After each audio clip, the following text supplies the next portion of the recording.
आज जो हम यही बात कर रहे थे, इनफैक्ट यही सवाल था कि क्या आरबीआई की पॉलिसी आज एक बड़ा गेम चेंजर साबित हो सकती है। तो सर बताएं, अब क्या लग रहा है कि यहाँ से किस्मत पलटने वाली है? नहीं, ये पॉलिसी गेम चेंजर नहीं है। हाँ। ये पॉलिसी ऐतिहासिक है। गेम चेंजर और ऐतिहासिक होने में बहुत फर्क है। करेक्ट। आपने पिछली बार कब मुझे देखा? आप तो कितने सालों से मेरे साथ शो कर रही है, पहले और अब सब मिला के कितने सालों से जानती है आप? मतलब 10+ हो गया सर। 10 साल से ज्यादा। More than 10 years। अब आपने मुझे कुर्सी से खड़े होकर इस तरह से किसी को सैल्यूट देते हुए देखा? ये जो किया है ना आज मल्होत्रा साहब ने, मतलब इन्होंने बॉल 6 के लिए नहीं मारी, स्टैंड्स में भी नहीं आ रही, स्टेडियम के बाहर ही मार दी। मतलब एकदम ये ऐसा तगड़ा शॉट है जो सीधा मतलब सारी बाधाएं पार करके वैसा है। तो कुल मिला के बहुत ही तगड़ी पॉलिसी है। क्यों है? पहली चीज तो ये 1/4% की बजाय 0.5% ब्याज दरों में कटौती हो गई। हमारी तो उम्मीद थी, हम तो मान भी रहे थे कि 0.5% चाहिए और होनी भी चाहिए। मूड माहौल बहुत बढ़िया, ये बड़ा तोहफा हो जाएगा। नंबर 1। नंबर 2, उसके बाद लिक्विडिटी पर्याप्त है, आपको हमको सबको पता है, ओएमओ चल रहा है। लेकिन उसके बावजूद सीआरआर कट किसी ने सोचा नहीं था। पहले का इतिहास उठा के देख ले, ऐसे सीआरआर कैसे आता है? टुचुक थोड़ा आता है ना। 1/4%, फिर 0.5%, फिर 1/4%। इससे 25,000 करोड़ की लिक्विडिटी आएगी। 0.5% इससे इतनी लिक्विडिटी, बिल्कुल बूंद बूंद मिलता था। हाँ, ये तो भाई पेट भर के खा लो पी लो, तुम्हें कितना चाहिए? लो 1%, सीधा 3% खत्म बात, डेट के साथ। और जब डेट के साथ आता है तो मार्केट उसको पहले से एनालिसिस करके एडजस्ट करने की कोशिश करता है। 1-2.5 लाख करोड़ रुपए बैंकों के पास ऐसे। और ये ओएमओ और इसमें फर्क है। ओएमओ में क्या होता है, अगर बैंक्स को पैसा चाहिए और बैंक्स के पास जो भी गवर्नमेंट सिक्योरिटीज है वो जाकर बेचना चाहते हैं, आरबीआई का अच्छा लाओ मुझे दे दो, आप मार्केट में मत बेचो, भाव तोड़ के बेचोगे, मुझे दे दो, ठीक है मैं लेता हूँ।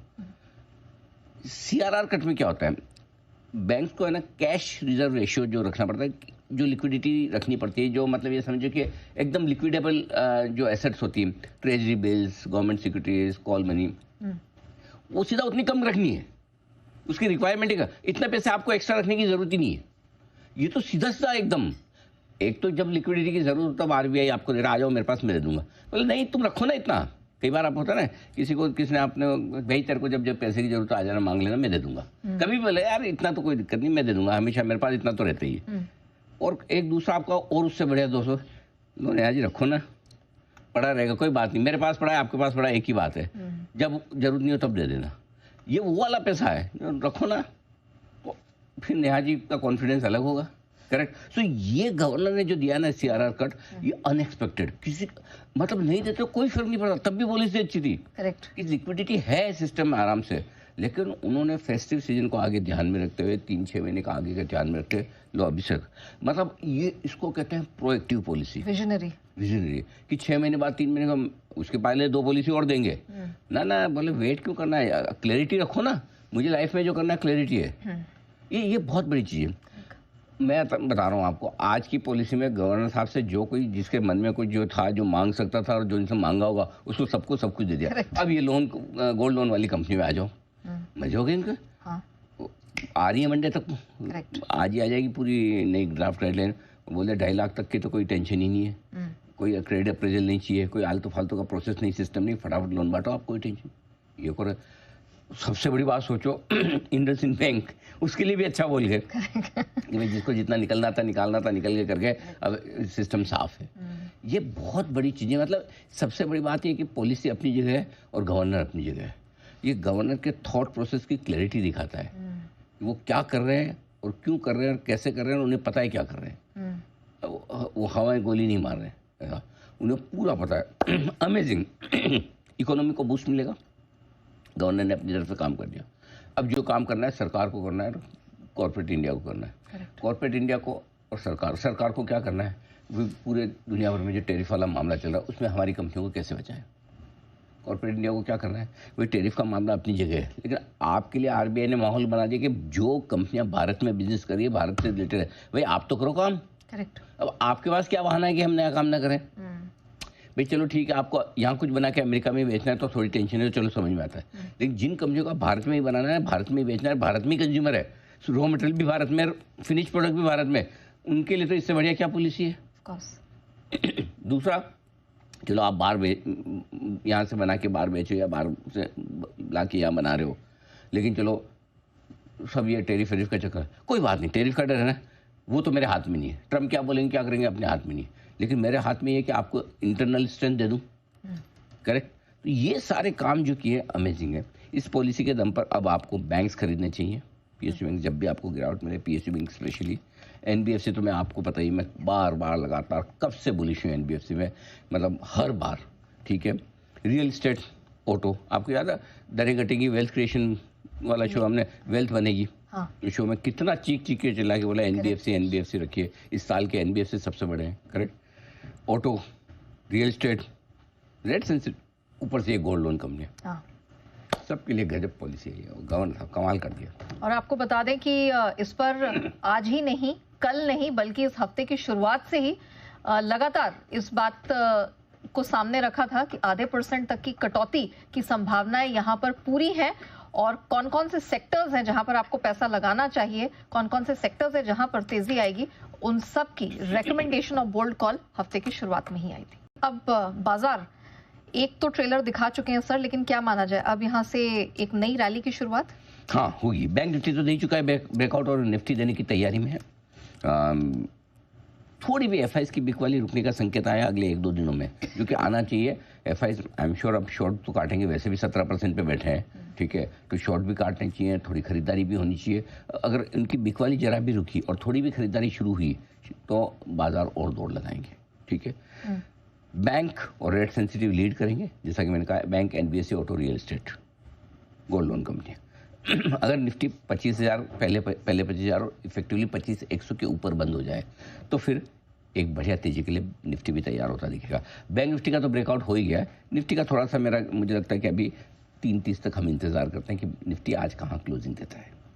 ओके। और बैंक निफ्टी के लिए अगले बड़े टारगेट्स?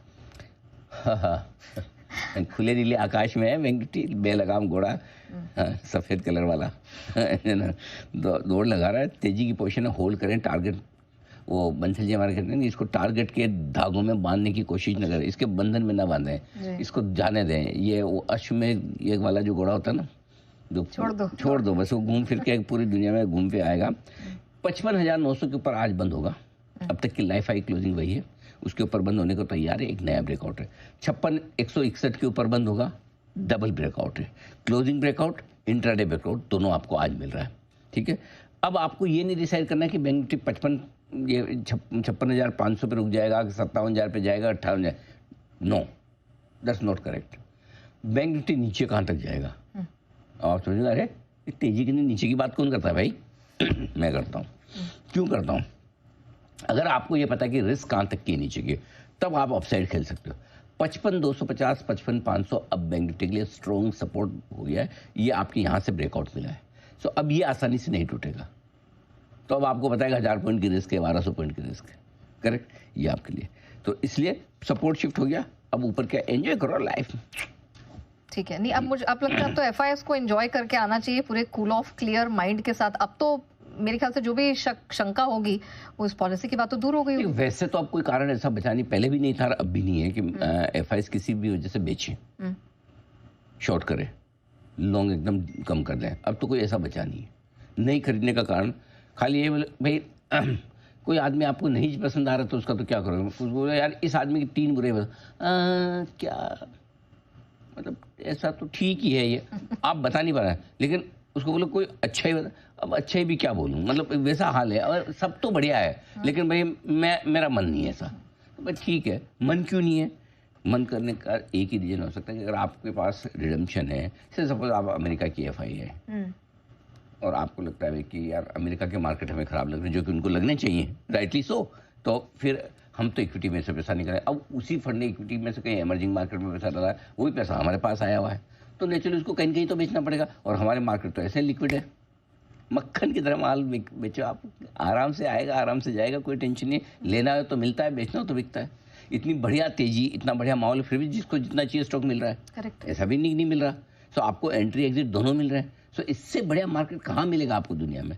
सो इसलिए अगर रिजम्पशन किसी को अगर बेचना पड़े तो एक अलग बात है, अदरवाइज एफआईएस के पास बेचने का कोई और कारण है नहीं। सबसे बड़ी चीज जो इस पॉलिसी से हुई कि ग्लोबल अनसर्टेनिटी के माहौल में नेहा, ये पॉलिसी भारत को गोल्डन स्पॉट में लेके आएगी। ये एक बहुत मजबूत इकोनॉमी, सबसे फास्टेस्ट ग्रोइंग, उसके ऊपर से ग्रोथ पर बड़ा पुश, शानदार पॉलिसी। और इस ग्रोथ की उम्मीद में मुझे ये भी उम्मीद है कि विदेशी निवेश और विदेशी निवेशक भी कहाँ जाएंगे, यहीं आएंगे।